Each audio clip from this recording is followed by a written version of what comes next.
Formal na naghain ng notice of strike ang mga flight attendant ng Philippine Airlines. Paniniguro ng PAL sa kanilang mga pasahero, normal pa rin ang kanilang operasyon. Saksi si Ruth Cabal. We are saying enough. HACCP will go on strike to fight for respect and dignity as Filipino employees. Mabigat ang babala ng Flight Attendants and Stewards Association of the Philippines o PASA. Nagbabadyang mawala ng biyaheng eroplano ang Philippine Airlines.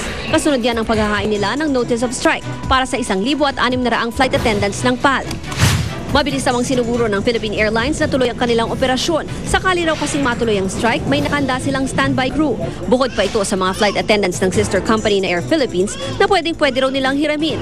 We assure our passengers that airline operations are normal and our flights are operating as scheduled.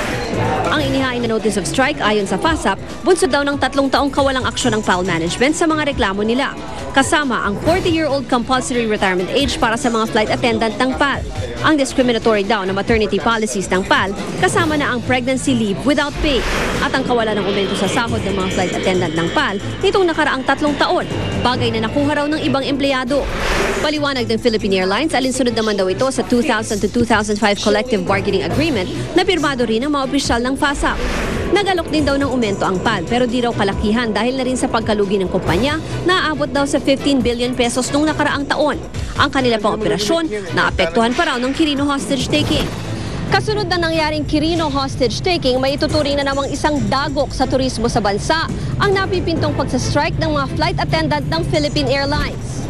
Mula August 27 hanggang sa pagpasok ng Setyembre, umabot na sa 15 million pesos ang lugi raw ng PAL dahil sa mahigit 1,000 flight cancellations. Kaya pakiusap ng PAL, we must strike a balance between what they desire and what management is capable of giving.